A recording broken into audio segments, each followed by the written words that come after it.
In the name of Allah, the Beneficent, the Merciful, all praise is due to Allah, Lord of the worlds, Master of the day of requital. Thee we beseech for help, guide us on the right path, a path to bestow favors, not those who lead astray. Protect us from the evil shaitan as he attacks from the left, the right, the front, the back. All praise is due to Allah. My name is Eric Farad Muhammad. These are the Maki Tapes. Now, today, I'm going to talk to you primarily about a few things, right? The first thing that I really want to address is, my being. How did I become myself into the person that I am now? How long has this been going on? I want to talk to you about one of the greatest lessons that I think all Nation of Islam Muslims need to understand. That is the lesson of triple darkness. All right. So we're going to start there, the beginning. I, myself, Eric Farad Muhammad, when I talk about the mystery schools, you probably wouldn't understand. Now, I'm going to reference a book. My pronunciation might be a little bit off, but it's a book, Meta Nature. Okay? Now, this book, it's a book about a lot to do with the third eye, the meditation, visualization, but I didn't read, the whole book wasn't important to me. The whole book, it made, it had some very good points, but I didn't take it all as truth. You understand? One of the lessons of being a God, you had to learn how to weigh and measure words and deeds and take the truth from things that you saw that were truth. And if it's true, then you take it. And if it's falsehood, you throw it out. In Mein Kampf, book by Hitler, My Struggle that Adolf Hitler wrote. I had to read that as well. He said your brain is like a computer. You can only store so much, so they give you so much information that it tries to overload your brain with information. So you have to take only which is relative to yourself or your mission, and the rest you need to get rid of, right? Now, that's one of the things that from the book of Mein Kampf that I kept, and a lot of the rest of it I threw out. Okay, so going back to Meta Nature, it was a visualization technique in there that I used, okay, to meet with Master Farad Muhammad. Now, I'm going to go into some secrets. Now, where did I get Meta Nature from? Well, I'm going to talk about the surreal, like how chance meetings and things of that nature, all right? Where you say, wow, that was unusual. How did that person be at this point? Or why was this book right here at this time? Right? As we call it, chance. Well, there is no such thing as chance. It's all mathematics, probabilities. Right? So, that book was on the steps of my residence in California. And it was sitting there, and I came walking up, and it was for me. It was there for me. I knew it was there for me. I picked it up. Nobody claimed it. Nobody had any issues, and I found what I needed from it. And that's true. That's very true. And there's a part in there about if you could go ask God, any questions you wanted to, you just had to build a temple. You had to build a world. You had to build the temple, and you had to go into the temple or the mansion, and your mind had to be strong enough to materialize these things now, and you could meet with Almighty, and these things I grasped and said, okay, But I was already meeting with the Almighty on His terms, but there were times when I needed to seek refuge, you know. So I took those lessons, and I started able to have meeting places, you know, go to Allah, you know, and I had many questions. So when I went to prison in 2008, I think it was, I used to go, you know, use that metta natura technique of meditation to, you know, to go to Master Farad and get lessons.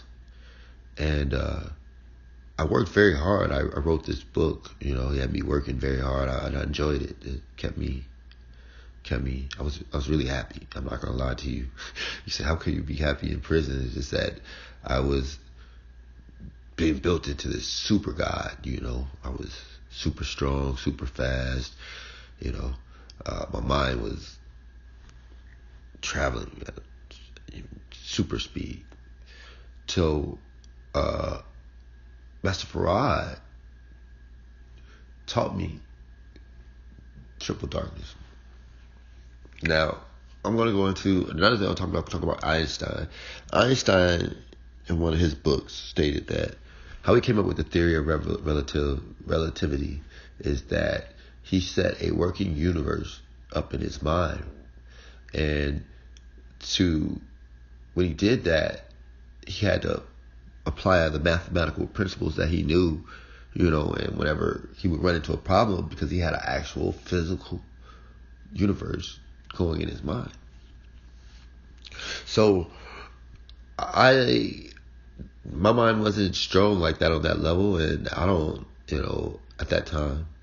So I didn't set up universes and so on and so forth, but it helped me figure out, you know, a lot of different situations and circumstances. Was, you know, I would put these situations in motion and in measuring way, see if they would, you know, hold weight, as we say.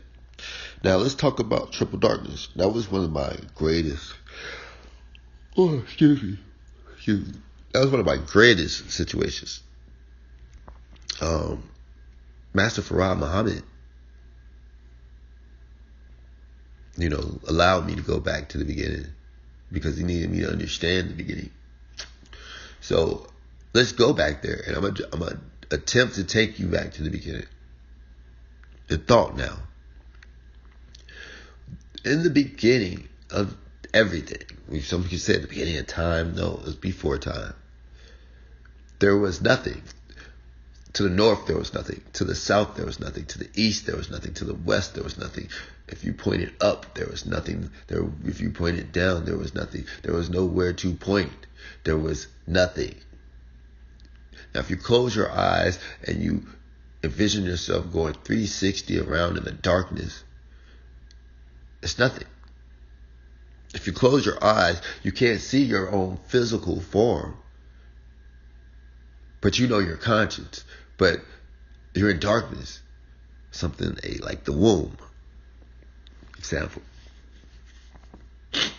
This is why we come and birth from the womb. AKA triple darkness. So, if there was nothing, absolutely nothing, and all you have to do is close your eyes and listen now and meditate, and I'll take you back as a master teacher took me back. Now, to the Nation of Islam, you're taught that the black man is God, and there's truth to that. There's no, there's truth to that. Now we must go back to the beginning of the thought, the original thought, the originator. There is no body. There is no body. There is no physical body. There are no physical planes. There is only consciousness.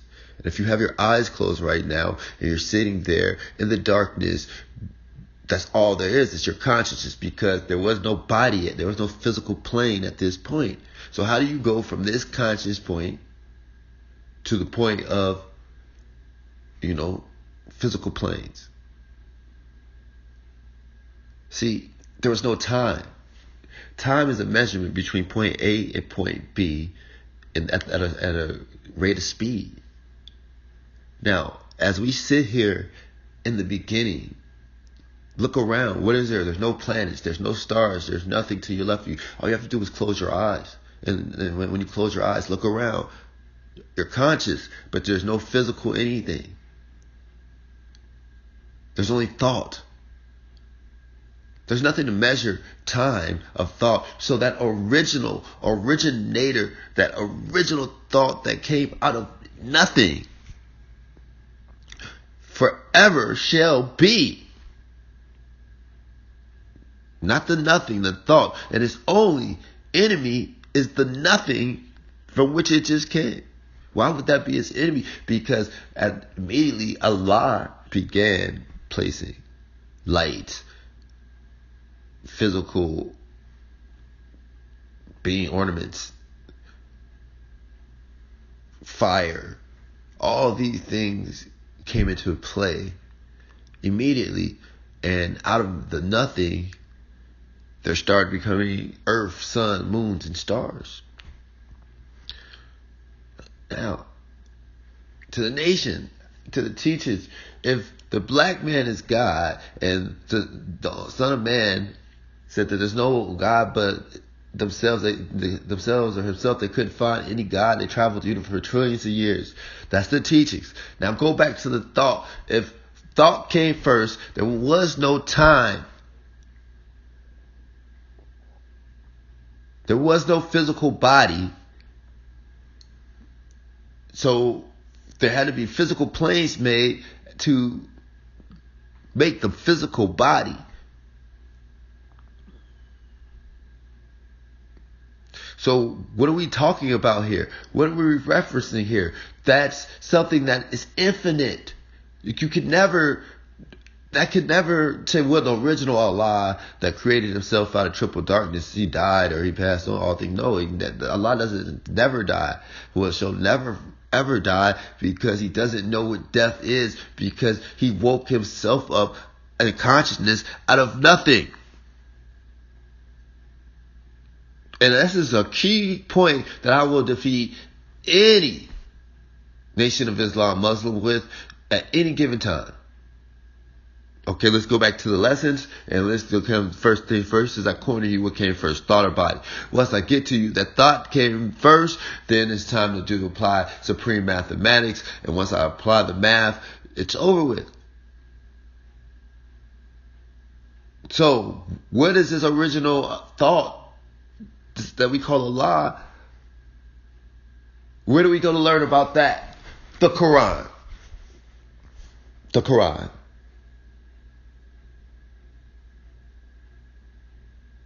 Now, Elijah was taught that there was no life after death.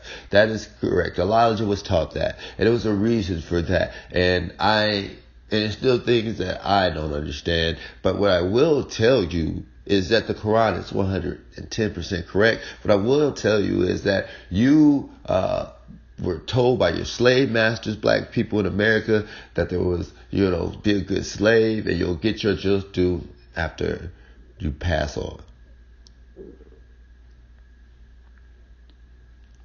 So Allah saw this and did not want you to focus on the hereafter. So he wanted you to focus on the here and the now. Because as Israelites and as a chosen people of God, as the sons of God, that your duty is to rule over the realms of the here and the now, the universe and your physical. That's all you need to be worried about.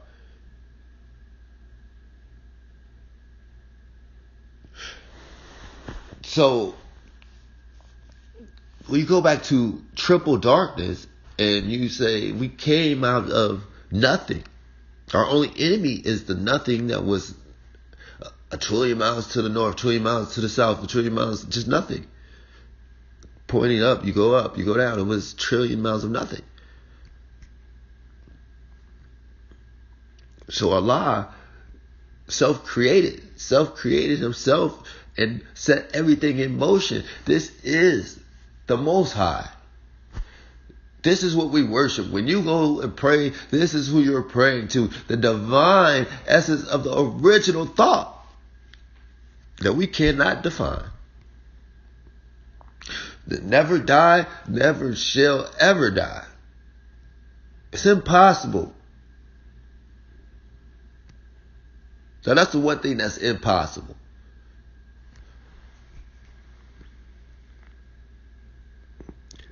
Now, to continue on, I want you to understand. You ever have things where you meet people in your life and the strangeness or, you run and have these encounters. There's nothing chance about these things. No, nothing chance about it. See, the masters, I'll tell you this. The masters are so good at mathematics, They're so good. They so understand the realm of how things really truly work that they could send a message to you. For example, they could send you a message 5,000 years in advance, and they could have it printed in let's say a fortune cookie. And I have to measure my words when speaking, because I said, "What? You just said a fortune cookie?" Yeah, like I could receive a message from Master Farad. I could go out here and open a fortune cookie, and it could be a message directly pertaining to me and my situation. The Quran, it's I don't want to say magical because that's the wrong word to use, but it is like magic because you open the Quran and you can read the surahs over and over and over, but you'll get a different interpretation weekly or monthly or depending on your level of vibrations. Period.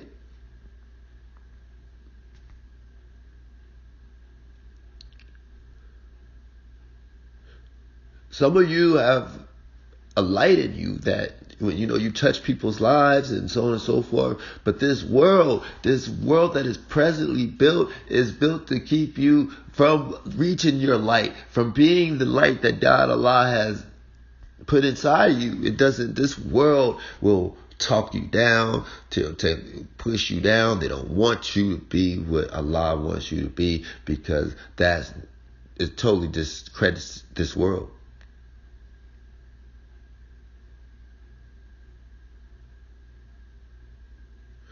The major governments of the world, let's talk about them, are United States government, right?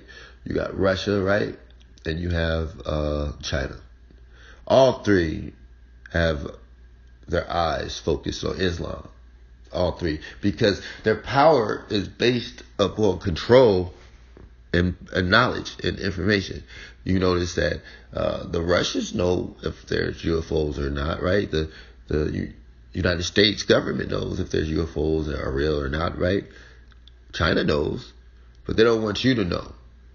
All three seem to have some type of aversion to Islam, and they teach their people to have aversion to Islam. Like, give an example. If you listen to the white Christian American tell you about Islam, they'll tell you that they're murderers, they're oppressors, we don't want that over here, Shahar Allah, so on and so forth. And in defense of Islam, I must point out that you did a lot of interfering in Islam. Devils, Boko Haram, Maki army, a lot of these groups don't look like Muslims to me at all. We do have our own rules and regulations that we based off the Quran, and they're not following them. So they're just saying they're Muslim in name, but not in action. Quite interesting. We're not stupid. The gods are not stupid. We know what time it is. So, Russia, you're playing. You got Putin's a beautiful devil. When I say a beautiful devil is because he's moving. He's playing chess. They playing checkers, but he's a top-notch devil. The Chinese are devious devils. And I'm not talking about the race of people. I'm talking about the people, not everyone. I'm talking about the government, these governments, not the people, per se. The governments. And America, oh my God. You know where all the missing people are? I can tell you where they're at. You know where all the missing children are? I can tell you where they're at. You'd have no clue how wicked and deceptive the people that run our government are. They got underground cities, 9 of them or more, that they built it, and they're trucking and taking stuff down there, and they've taken a lot of black children and people, and they took them underground, and they've killed a lot, and they've done experimental a lot, and they're setting up new civilizations and societies, and those people will be their slaves. Sex slaves. It's so sad. But the gods are here now, and we know these things because they're running. Well, what do you mean they're running? Who's running? I don't see anybody running. Well, the great showdown, as we talked about, Operation Ali. Operation Ali is when I confronted your government. Now, I went into jail and I wrote letter after letter after letter to, the states, the governor, the CIA, the FBI. I brought the pressure to myself. Like, okay, you've been looking at me, looking for me, you've been attacking me. Well, here I am, and this is what we're gonna do. We'll show you power. Straight up, face to face. You don't have to worry about any tweets or anything like that. We're going to do this right here in the background. And I tell my prosecutor, Kathy Ray, she's out of here. She's going to die first. But that was pre-planned. We had already put cancer in her body years ago. You understand? Did I put cancer in that lady's body? Yes, I did. So nobody got a problem with that. Anybody got a problem with it? So what? The lady disrespected my mother. She got it coming. She had it coming.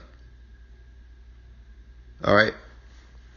Now, is it true I gave her anus cancer? Yes, by the will of Allah, by the power of Allah. Yes, most very painful, bloody death.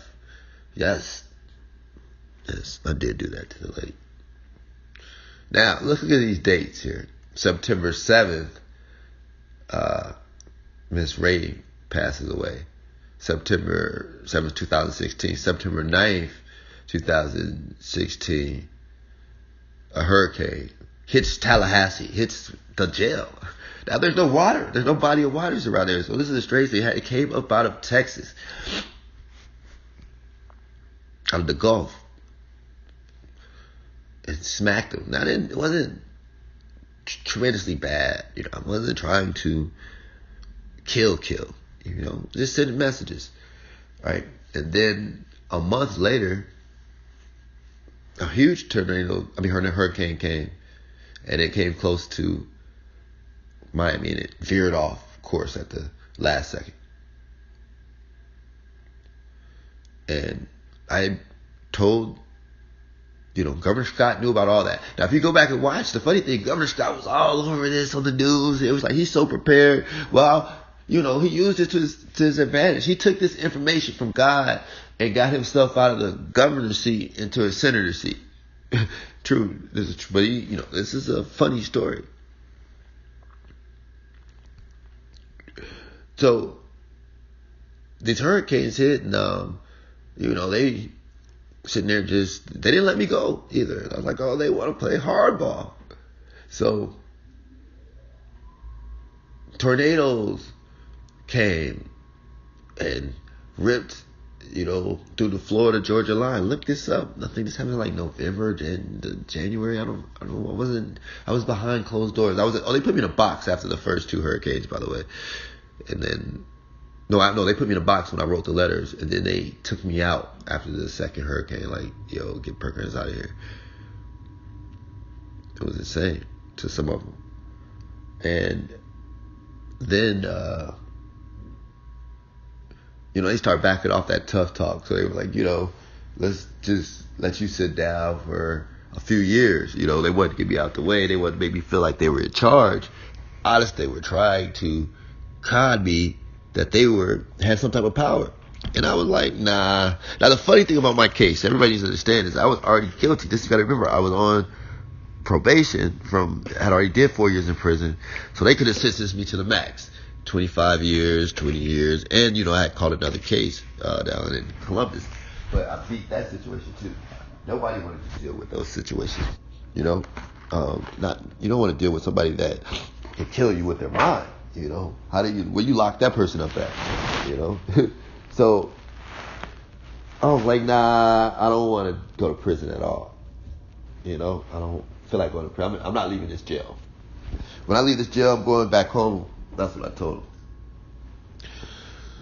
So as time went on, I'm sitting in the jail. I'm getting angry, so I started ordering more hits, and people in the jail family was dying. When I say people, I'm talking about police officers, officers. Like, my son died in a car accident. He was a good kid, and then they look over at me, and I'll just be like, oh, that's fucked up. Excuse my language for that. But I was aggressive. I had to be aggressive, and it took me into like a mind state that you wouldn't even understand. An aggressive mind state. It was gangster, golly gangster, I called it. Going on killing sprees, but not with the physical, just with my mind. So,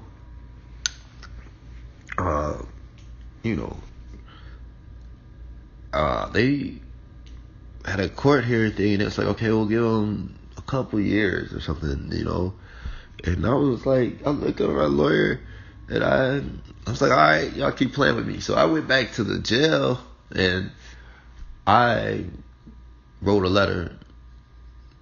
I would destroy everything. I promise you, there will be no Florida standing. I'm not going anywhere but home. So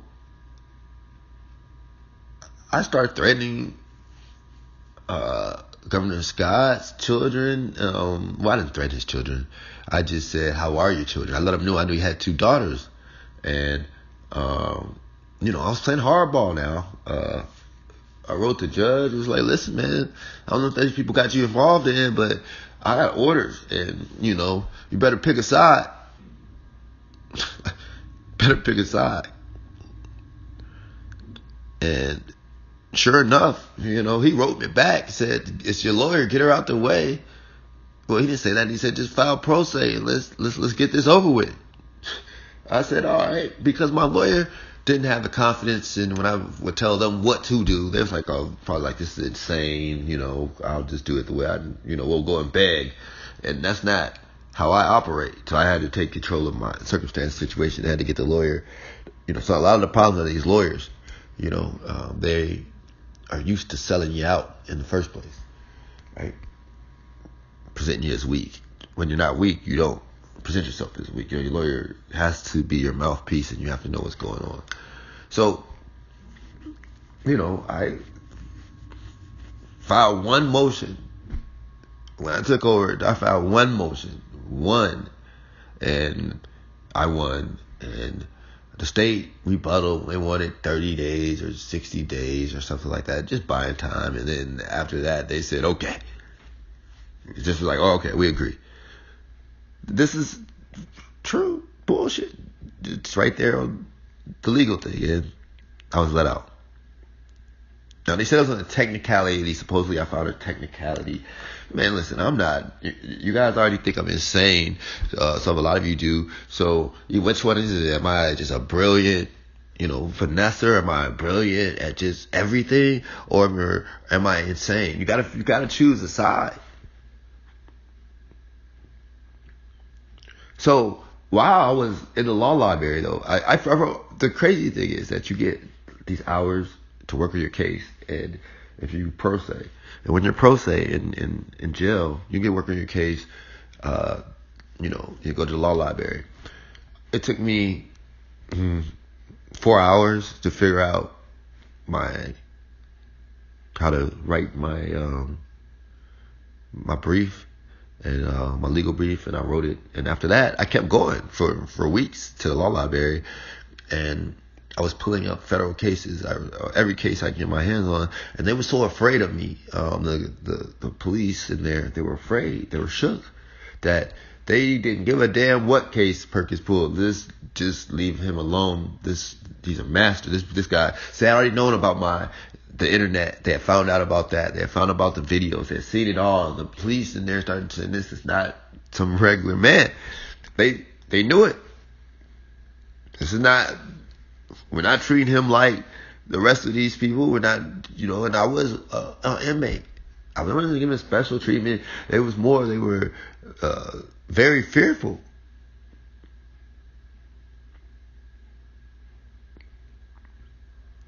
Now, I'm going to just say these things, and get to the point. I studied a lot of law, read a lot of cases, and I saw a lot of things. And, you got to understand the law, too. You have to understand the mathematics of everything. Weigh and measure everything. Everything's not what it seems to be. It's too much accepting of other people's reality, what they tell you it is. They tell you, if they say that's what it is, then you accept it. That's not what the masters, that's not what the secret schools are about. It's about waking up to the true reality, what's more than what they tell you. I hear people say, they talk about that they're atheists. No, you are a part of a school of thought that has been put out there. You don't think for self. You go and you look for these people to validate your reality. When an anomaly comes up in your reality, you go to them to validate your reality. But yet, Newton was able to do his own experiments. Master Farad was able to do his own experiments. The people that do for self, the people that says, okay, this is an anomaly, we need to figure it out. They don't go to somebody else and say, hey, can you explain this? Because now you become a victim of that person's knowledge. You have to weigh and measure it yourself. If you don't have scientists, if you don't have chemists, if you don't have doctors, if you don't have engineers, if you don't have architects, if you don't have people to, plan out your children's future, psychologists or school educators, then you are going to be lesser than the people that do. That's elementary.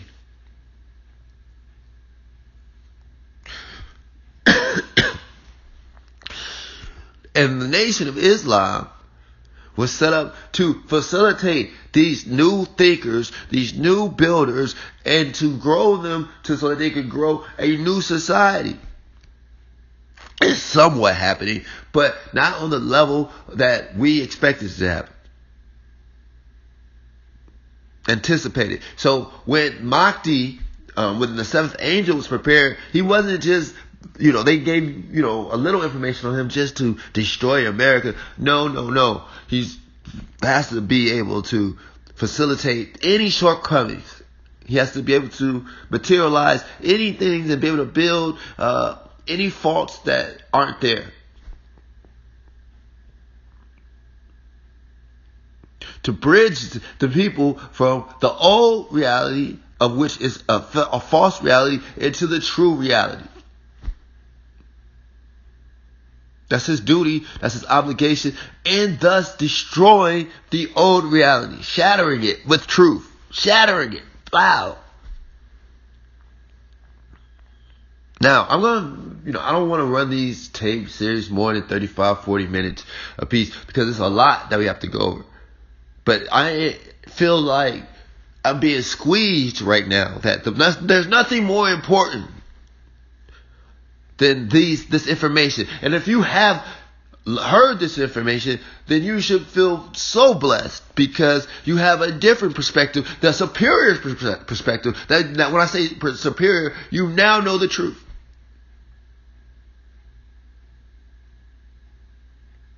Or you're learning parts of the truth. I would value this information. I would, hold on to it because it's golden. This is golden information. So I greet you in peace, and we'll continue on.